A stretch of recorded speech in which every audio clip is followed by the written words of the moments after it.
frotter les aisselles, déodorant, ensuite fragrance. Comment allez-vous? Toujours un réel plaisir. Aujourd'hui, on va parler droit dans le but sur un sujet très intéressant, le Gentleman Code. C'est un programme qu'on a créé très récemment dans le but d'aider beaucoup de personnes, beaucoup d'hommes à se comporter en rapport avec ce qu'il représente pour de vrai. Nous avons le devenir alpha, nous avons le red pill, ça c'est le Gentleman Code. Beaucoup d'hommes malheureusement ne savent pas comment être des hommes. Et ce n'est pas nécessairement de leur faute, c'est souvent parce qu'ils ne sont pas informés. Beaucoup n'ont pas appris ces histoires auprès d'un maître. Comme je le dis souvent, c'est important d'avoir un maître pour apprendre certaines histoires dans la vie. Ça vous permet de progresser plus vite ou en tout cas de gagner du temps. Ok, Gentleman Code. Beaucoup d'hommes ne savent pas comment être des hommes. Et ça n'a rien à voir avec l'âge. On peut trouver un jeune homme de 18 ans, très masculin, et un monsieur de 40 ans, 42 ans qui est encore adolescent. Voilà, on va faire très vite. On fera un programme beaucoup plus long et si ça vous intéresse, on va bombarder autant que vous désirez. Numéro 1, quelques points pour nous aider. Avez-vous déjà rencontré une personne qui ne sent pas bon? Une personne qui sent mauvais et vous avez honte ou vous ne savez pas exactement comment réagir à côté de lui? Ce n'est pas agréable, n'est-ce pas? Je pense que chacun de nous avons déjà rencontré une telle personne. Moi, je me souviens de ma mère, elle était, en tout cas dans sa jeunesse, très présente, très agressive dans ses histoires. Je me souviens une fois, il y avait un monsieur là qui passait, enfin un monsieur qui était avec elle. Ma mère est entrée dans la maison. Elle a pris un déodorant, elle a dit, prenez. Hein, quand tu te laves, il faut mettre ça. Ça a dérangé. Ça a dérangé tout le monde, sauf le monsieur à qui on a donné. Il a dit, non papa, vous voyez, il faut mettre ça. Tu es quand même un papa, tu es quelqu'un de respectable. Je comprends tout à fait, mais il faut prendre soin de ces histoires-là. Bon, je comprends aussi, vous savez, elle est de la vieille école, droit dans le but, je pense que ça fait partie des choses que je tirerai d'elle, certainement. Apprendre à dire les choses telles qu'elles sont. Il est important de se laver. Oui, beaucoup d'hommes n'apprennent pas ces histoires. Vous savez, les femmes apprennent beaucoup mieux ces histoires élémentaires que les hommes. Parce que les femmes, généralement, il y a une grande sœur ou une tante qui dit « lave-toi, fais ça, fais ça ». Les hommes n'ont généralement pas ces histoires. Quand on grandit, quand on est encore petit, on te dit « va te laver ». On ne t'apprend pas comment te laver. Il faut se laver, il faut frotter les aisselles. C'est très important. Je sais que beaucoup ici veulent des histoires d'entrepreneuriat, comment faire de l'argent. C'est très bien tout ça. Mais si vous sentez mauvais, vous n'allez pas faire de l'argent. Personne ne va être associé à une personne qui sent mauvais. Vous accorderez votre enfant à un médecin qui sent mauvais. Je ne pense pas. Vous douterez de ses capacités, n'est-ce pas? Il est important de sentir bon. Il faut se laver chaque jour. Ok? Il faut se laver chaque jour. À moins que vous ne viviez dans le désert, où je pense d'ailleurs qu'il y a des moyens alternatifs à travers lesquels on peut être propre. Il faut se laver chaque jour, 2 fois par jour. Alors là, je sais que c'est difficile. 2 fois par jour. C'est très important. Parce que les gens auxquels vous vous exposez, n'oublie jamais. On dit qu'il y a des choses qu'on n'oublie pas dans la vie. On n'oublie jamais comment on s'est senti autour d'une personne. On peut oublier ce qu'on nous a dit. On peut oublier ce que quelqu'un t'a dit dans le passé. Mais vous n'oublierez jamais comment vous vous êtes senti dans la présence de cette personne. Et se sentir dans la présence d'une personne, c'était quoi l'arôme, l'odeur? Je ne sais pas si vous connaissez les histoires. Vous dites, le monsieur là, il sent bon, n'est-ce pas? Mais vous ne vous souvenez pas exactement de ce qu'il a dit. Mais vous vous souvenez qu'il sentait bon. Vous voulez qu'on vous respecte, qu'on vous sente, que vous définissiez ce que vous êtes, il faut être propre. Vous savez, l'objectif ici, c'est quoi? C'est de créer une génération de personnes qui vivent réellement ce qu'ils prétendent. Il ne suffit pas de donner des apparences d'être bien, intelligent, travailleur. Il faut être en réalité cette personne. Il faut vivre chaque jour l'image que vous reflétez. Il ne faut pas seulement être propre dans les rues, ok? Moi, je l'ai appris il y a longtemps, qu'il ne fallait pas seulement être propre dans les rues. Il faut à la maison être propre comme vous seriez propre dans les rues. C'est-à-dire, si jamais une personne venait chez vous subitement, sans vous informer, il sera toujours, c'est la même personne. Pas que, j'arrive, hein. Non. Il faut être propre. Lavez-vous 2 fois par jour. Faites-vous du bien. Achetez du savon avec il faut frotter les aisselles. Il faut frotter les aisselles. Faire usage de déodorant. Ça ne me dérange pas de parler comme ça. Je comprends que les gens en ont besoin. Beaucoup ne l'entendent malheureusement pas. Il y a trop de tabous dans cette société. Frotter les aisselles, déodorant. Ensuite, fragrance. Et je pourrais comprendre qu'il y a certaines personnes qui diraient « j'ai pas assez d'argent pour acheter des déodorants ». Premièrement, je dirais il y a des moyens alternatifs à travers lesquels vous pouvez être propre. Il y a renseignez-vous auprès de votre tante, elle vous dira je ne veux pas donner des précisions parce que voilà, cherchez une personne qui connaît. Il y a des méthodes à l'ancienne sur comment être frais. Ça ne coûte pas grand-chose, ça ne coûte pas les yeux de la tête, vous pouvez y arriver. Deuxièmement, vous pouvez carrément acheter des déodorants moins chers. Parce que si vous avez de l'argent pour acheter de la bière, vous avez de l'argent pour acheter des unités, des mégabytes, vous avez de l'argent pour acheter des déodorants. C'est une question de priorité. Sinon, économisez petit à petit. Ça vous prendra peut-être un mois pour garantir un autre mois. N'est-ce pas? Tout le monde peut y arriver. Numéro 2, il faut se brosser les dents. Regardez, il faut se brosser les dents. Beaucoup de gens ont le zèle de parler d'autres personnes. Mais regardez, la fréquence à laquelle on rencontre des gens qui sentent pas bon, avec mauvaise haleine, c'est choquant. Aujourd'hui, au jour d'aujourd'hui, vous voulez vous faire respecter. Il est important de sentir bon. Votre bouche, votre présence, votre haleine, ça doit être frais. Se brosser les dents, donc se brosse les dents 2 fois par jour. Le matin, quand vous vous réveillez, vous brossez les dents. Vous brossez aussi la langue comme ça et le soir avant de dormir. Donc c'est pas seulement brosser les dents comme ça. Il faut brosser la langue aussi parce qu'il y a une couche qui se crée. Il faut vous dire, il faut raconter ces histoires. C'est important parce que voilà, il y a des gens très propres qui ne connaissent pas ces choses très élémentaires. Il faut brosser la langue. Il y a des matériels nécessaires qu'on peut utiliser, artisanal ou industriel, peu importe, pour se rafraîchir la langue. Tout part de la langue, c'est très important. Évidemment, il y a aussi des gens qui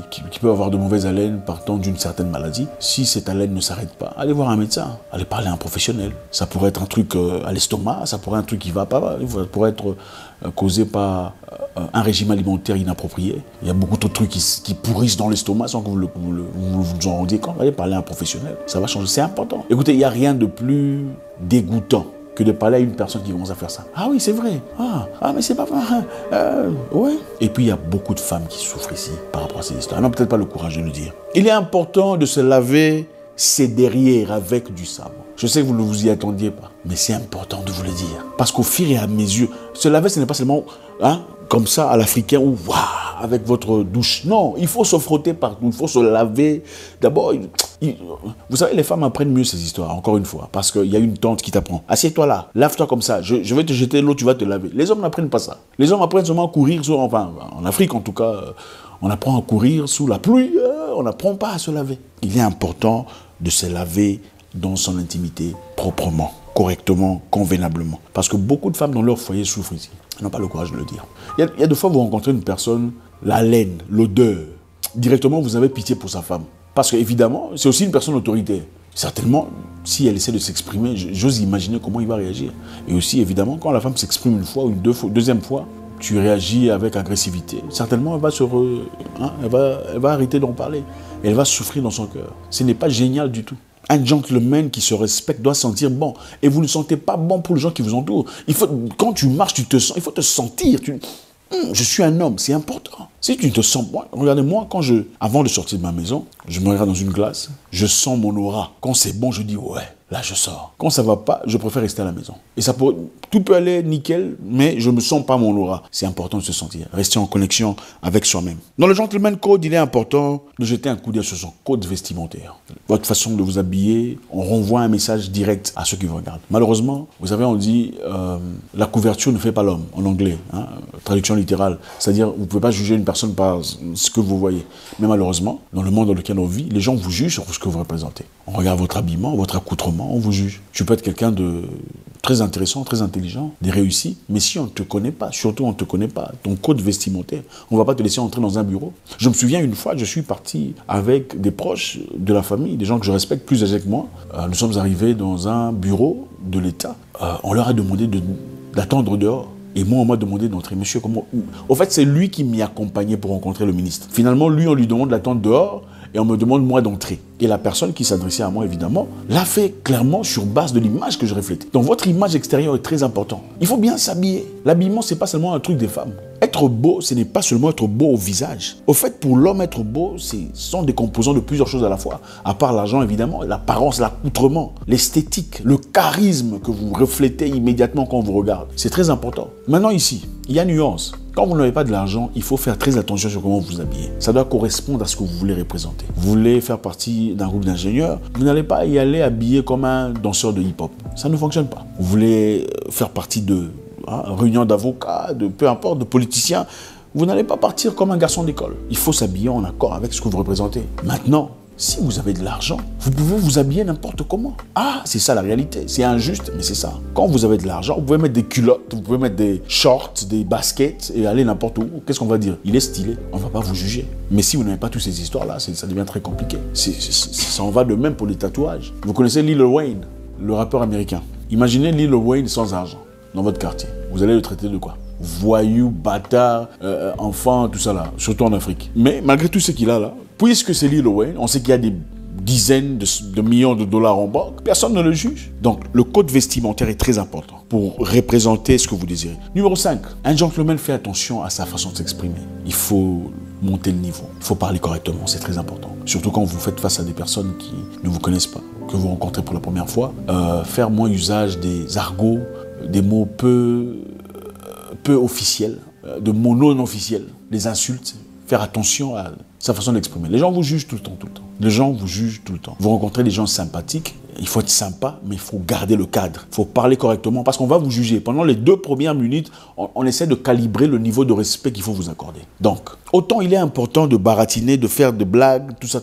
Il faut savoir placer déjà les piliers du respect qui sont très importants, sans lesquels vous n'aurez rien. On ne peut rien donner à une personne qu'on ne respecte pas. On ne peut même pas être fidèle à une personne qu'on ne respecte pas. On ne peut pas donner des opportunités à une personne qu'on ne respecte pas. Et on ne peut pas vous respecter si vous ne vous exprimez pas de manière à ce qu'on vous respecte. Numéro 6, Gentleman Code. Un vrai gentleman ne plaisante pas n'importe quand, n'importe comment, avec n'importe qui. Écoutez, la vie, ce n'est pas une plaisanterie. Et je sais qu'il y a beaucoup de gens ici, sur Internet surtout, qui n'y vont que pour des plaisanteries, pour se régaler, pour se changer les idées. La vie, ce n'est pas une question de se changer les idées. La vie, c'est une question d'asseoir le respect, qui est très important sur tout ce que vous faites. Les gens peuvent plaisanter, vous riez une fois, ils plaisantent encore, vous riez pas. C'est comme ça qu'on se fait respecter. Quand quelqu'un plaisante une fois, vous riez. Ça fait de vous quelqu'un de cool. Quand on plaisante une deuxième fois, vous ne riez pas. Ça fait de vous quelqu'un de mystérieux. Et mystérieux, c'est tout ce qu'on respecte. Personne ne peut respecter ce qu'il connaît du début à la fin. Je répète ça. Le monde ne respecte pas ce qu'on connaît du début à la fin. Pour qu'on vous respecte dans votre vie, il doit y avoir des paramétrages, des épaisseurs, des levels, des niveaux qu'on ne comprend pas de vous. Si on vous comprend du début à la fin, on ne vous respecte plus. C'est ça la vie. Les amis, c'est toujours avec beaucoup de plaisir dans notre Gentleman Code.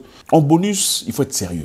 Ok, soyez sérieux, soyez quelqu'un de mystérieux. Quand on vous regarde, ah bonjour monsieur, oui. Quand les gens vous voient, ils doivent être incités à vous appeler monsieur. Pas, excusez-moi, bonjour monsieur. Même quand on est plus âgé que vous, c'est bonjour monsieur. Ne vous diminuez pas vous-même. Vous allez dans un milieu, il y a des gens beaucoup plus vieux que vous, et on vous donne un respect évident. Il ne faut pas diminuer ça vous-même. Oh mon vieux, oui mon vieux, je suis véreux. Non, il faut arrêter ces bêtises. Le monde, c'est un monde de guerre. Vous êtes en guerre, c'est ça. Vous êtes en guerre. Autant il faut être sympathique, il faut être respectueux, il faut être stratège. Évidemment, on appellerait mon vieux une personne qui vous apporterait certaines choses. Je sais que ça sonne bizarre, hein, mais c'est ça le capitalisme que vous n'avez certainement pas choisi, mais dans lequel vous êtes obligé de vivre. Dans un monde capitaliste, des fois il faut flatter certaines personnes pour aboutir à certaines histoires. Il y a certaines personnes qu'on ne flatte pas, pourquoi il faut les flatter? Il y a des personnes qu'il faut écraser. Ça sonne bizarre, c'est ça. Mais c'est ça la vérité machiavélique de la vie auquel vous êtes soumis. D'ailleurs, si vous rencontrez une personne plus âgée, plus vieux, qui se comporte comme un canard, il faut le laisser dans son jeu de caneton. Il ne faut pas essayer de le nettoyer. S'il se comporte comme un mouton, il faut prendre la corde et le tirer comme un mouton. Il ne faut pas essayer d'emmener la logique dans sa tête. S'il t'appelle, oh chef, il ne faut pas le dire, je suis ton petit. Non, il faut laisser ça comme ça. Tu peux être chef, évidemment, des gens beaucoup plus âgés que toi. C'est partant de quoi? C'est la vie, c'est partant de l'aura. Chacun, il n'a pas été donné à tout le monde les mêmes histoires. Ne tuez pas vous-même ce que le Créateur vous a accordé par fausse humilité. Oh, je suis humble, après tout, c'est mon vieux. Toujours un réel plaisir.